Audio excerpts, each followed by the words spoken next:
विश्वासी लोगों के लिए वो रोज के रोज जिंदा है।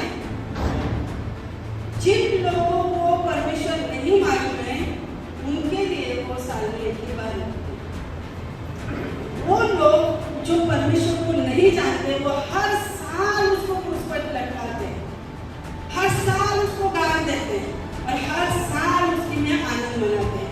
और आज का दिन वो मनाते हैं और 12 बजने के बाद हो गया, बराबर ना, हो गया, परमेश्वर जिंदा हो गया, अपना काम हो गया, सेलिब्रेशन हो गया। परमेश्वर कौन है और मैं कौन हूँ, चलो अपना अपना काम धंधा करो। जो बीड़ी पीने वाले थे बीड़ी पीना चालू कर देंगे, जो दारू पीने वाले थे वो दारू पीना चालू कर देंगे। सिर्फ 40 दिन बहुत खतरनाक जाते हैं उन लोगों के लिए, क्योंकि बहुत मुश्किल से वो तंबाकू वो सब छोड़ देते हैं, बराबर है ना, साथ में।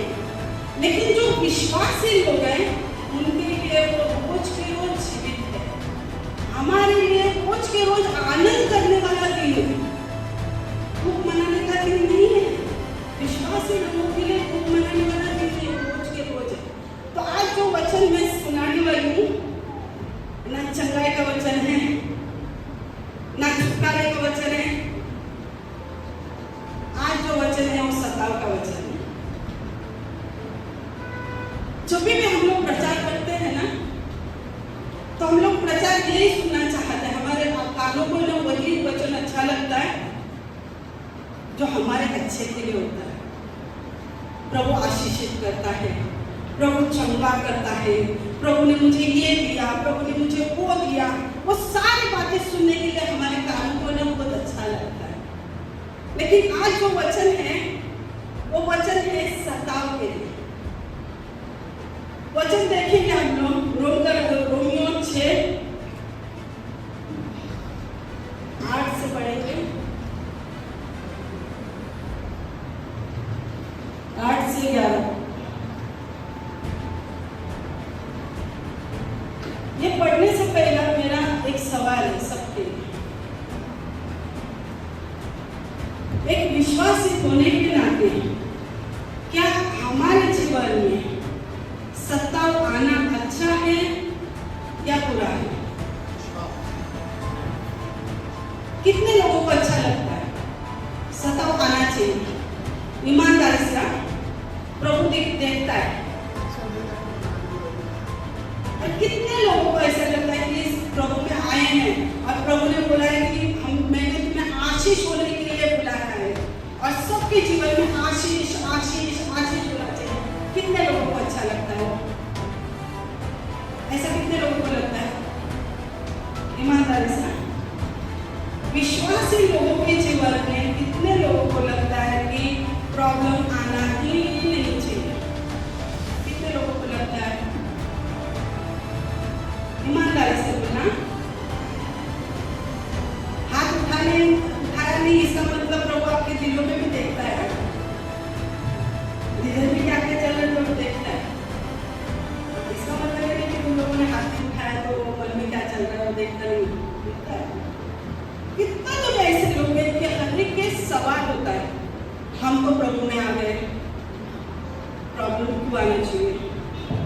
हम तो प्रभु के साथ चल रहे, उपवास कर रहे, प्रार्थना कर रहे, वचन पढ़ रहे, 40 दिन का उपवास कर रहे, सुबह जल्दी उठ के प्रार्थना कर रहे, फिर मेरे जीवन में प्रॉब्लम क्यों आती है? नहीं आना चाहिए। आज उस वचन को हम लोग देखेंगे कि परमेश्वर का वचन हमें क्या सिखाता है। पढ़े जिसको भी मिला है 6 वचन अध्याय और 8 से 11। अब यदि हम मसीह के साथ मर गए तो हम विश्वास करते हैं कि उसके साथ जीवित भी रहेंगे। यह जानते हुए कि मसीह मृतकों में से जिलाया जाकर फिर कभी मरने का नहीं, न अब उस पर मृत्यु की प्रभुता है, क्योंकि जब वह मरा तो पाप के प्रति सदा के लिए मर गया, परंतु अब जो जीवित है वह परमेश्वर के लिए जीवित है। इस प्रकार तुम भी अपने आप को पाप के लिए मृतक परंतु मसीह यीशु में परमेश्वर के लिए जीवित समझो। Praise the lord. प्रभु यीशु क्रूस पर मरे और वचन कहता है कि उसके साथ आप और मैं भी मर गए। लेकिन उसको क्रूस पर चढ़ने से पहले वचन कहता है कि उसको परमेश्वर का बेटा होने के बावजूद भी उसने क्या किया? हेलो, उसने क्या किया? किसको ये वचन मालूम है? ये वचन किसको मालूम है कि वो परमेश्वर का पुत्र होने पर भी उसने उठा कर आज्ञा मानने सीखी। क्रूस पर जाने से पहले वचन कहता है कि उसने उठा बराबर ना? वो परमेश्वर का पुत्र था, लेकिन उसके लिए भी परमेश्वर ने क्या रखा था? रखा था ना? वो पुत्र होने के बावजूद भी उसके लिए दुख रखा है। तो आज हम जो परमेश्वर के साथ जीवन जीना चाहते हैं, परमेश्वर के साथ परमेश्वर के अनंतकालिक जीवन में जब जाना चाहते हैं, तो जब आपको भी वो पुत्र कहता है या पुत्री कहता है, तो परमेश्वर का वचन आपके लिए और मेरे लिए भी ये होना चाहिए कि तुम भी उठा कर आज्ञा माननी सीखनी चाहिए। यहाँ पर क्या वचन कहता है कि पाप के लिए वो मर गया था। उसने क्रूस पर क्यों अपनी जान दी? हमारे पापों को उठा लिया। आपके और मेरे पापों को उसने उठा लिया।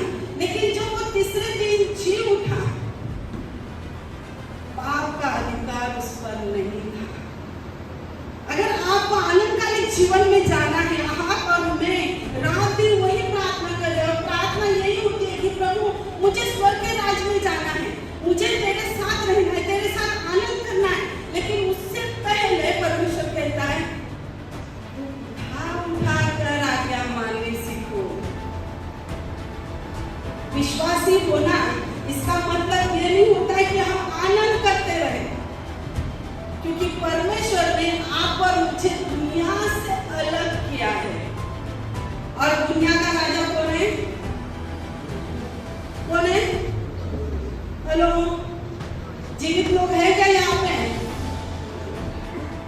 संसार का राजा कौन है? हेलो, एक ही जगह हुआ है क्या?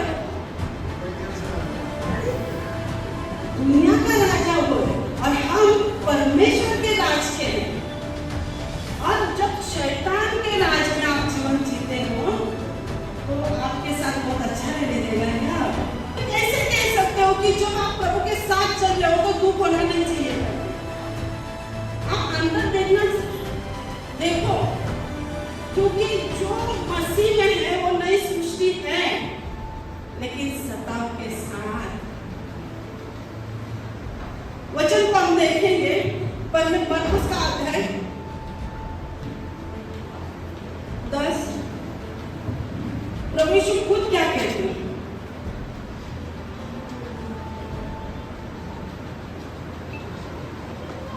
28 पतरस उससे कहने लगा, देखो हम तो सब कुछ छोड़कर तेरे पीछे हो लिए हैं। यीशु ने कहा, मैं तुझसे सच सच कहता हूँ, ऐसा कोई नहीं जिसने मेरे और सुसमाचार के कारण घर या भाइयों या बहनों या माता या पिता या बच्चों या खेतों को छोड़ दिया हो, और वह वर्तमान समय में घरों और भाइयों और बहनों और माताओं और बच्चों और खेतों को 100 गुना अधिक न पाए, पर सताव के साथ तथा न पाए पर सताव के साथ हर एक को आशीष का भागीदार परमेश्वर ने बनाया हुआ है। और हम यहाँ बैठे हुए हर एक व्यक्ति को 100 गुना परमेश्वर कहता है कि मैं तुम्हें आशीषित करूंगा। लेकिन हेलो, लेकिन जागो जागो चर्च, सो मत।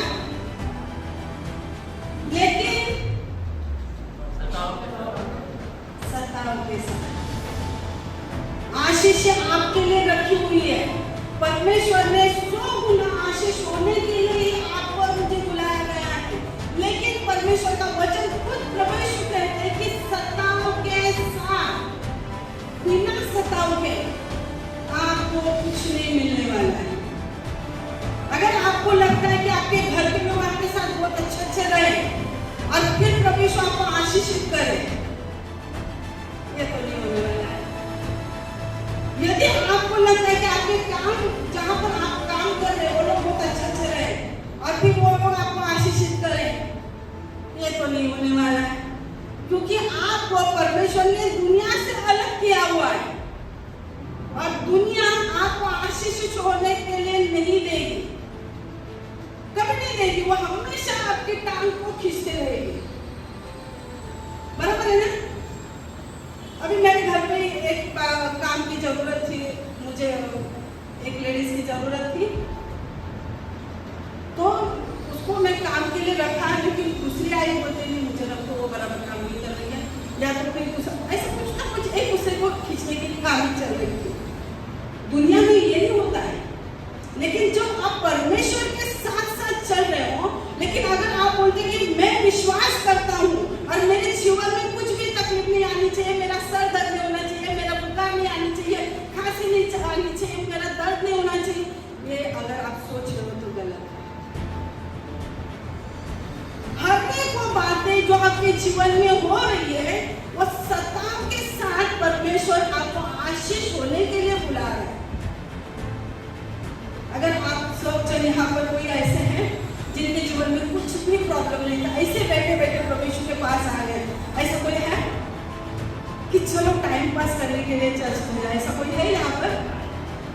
हर एक के जीवन में प्रॉब्लम थी और इसीलिए आप यीशु के पास आए। अगर सताव नहीं होता तो आप प्रभु यीशु के पास आते नहीं आते। आप अगर बोलते हो कि मैं प्रभु यीशु का क्रूस उठा कर चलने वाला बनना चाहता हूँ, लेकिन जब क्रूस उठाने का सही टाइम आ जाता है तो हम लोग क्या बोलते हैं? रिश्तेदार को नहीं छोड़ सकता। कैसे छोड़े? तो मेरे भाई बहन हैं, मेरे रिश्तेदार हैं, प्रभु के पीछे चलूंगा तो रिश्तेदारों को नहीं छोड़ सकता। प्रभु के साथ चलने के लिए क्रूस उठाने पर बोलना बहुत आसान है। सही से बोलते हैं क्रूस उठाओ चलो। क्रूस उठाना बोलते ना दर्द भरी कहानी है।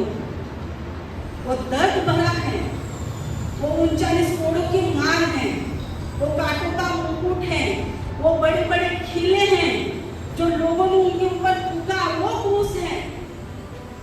और हम लोग सहज से बोलते हैं कि क्रूस उठाकर मैं चलना चाहता हूँ, गाना भी बोलते हैं, आनंद भी मनाते हैं, लेकिन जब सताव जीवन में आ जाता है तब हमारा जो निर्णय होता है वो प्रभु को छोड़कर जो अच्छी बात है उसकी ओर होती है। लोगों को खुश करने के लिए हम प्रभु को सहज से दुखी कर देते हैं। क्यों मालूम है? क्योंकि हमारे मन में क्या, वो तो प्रभु है। मेरे दिल में प्रभु बहुत विश्वास है, प्रभु मेरे दिल में बहुत विश्वास है, मैं प्रभु को नहीं छोड़ना चाहता हूँ, लेकिन क्या करूँ ना, वो छोड़ के जाएगा तो फिर बाद में मैं प्रभु को बोलूँगा प्रभु मुझे क्षमा कर, तू तो जानता है। इसीलिए परमेश्वर खेल में नहीं किया जाता, उसके साथ खिलवाड़ नहीं किया जाता है। अगर परमेश्वर ने आपको बुलाया तो परमेश्वर के पास आपके लिए कुछ अच्छी योजना है। परमेश्वर का वचन कहता है, प्रभु यीशु खुद कहते हैं कि उन्होंने मेरे साथ वैसा किया है तो तुम्हारे साथ भी तुम्हें छोड़ने वाला है। लेकिन हम तो बोलेंगे नहीं प्रभु, ऐसे कैसे तूने तो मुझे आशीष होने के लिए बुलाया। और फिर प्रार्थना करते, प्रभु ये दूसरा शैतान को निकाल, प्रभु शैतान को निकाल। हम लोग शैतान को निकालने की कोशिश करते हैं, लेकिन सताव जब आता है तो परमेश्वर एक मार्ग रखता है आपके जीवन के, एक मार्ग रखता है।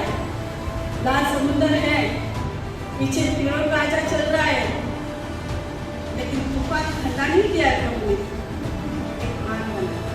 आपके आजू बाजू में सताव है, घर के लोग सता रहे हैं, घर में जो भी चल रहा है, बाहर के लोग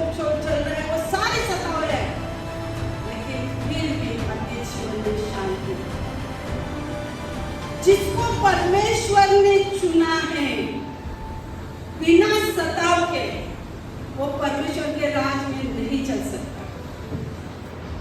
अगर आप बोलते हो कि मैं परमेश्वर की सेवकाई करना चाहता हूँ और सताव नहीं चाहते हो, तो आप परमेश्वर के योग्य नहीं है। कोई भी परमेश्वर के योग्य नहीं है।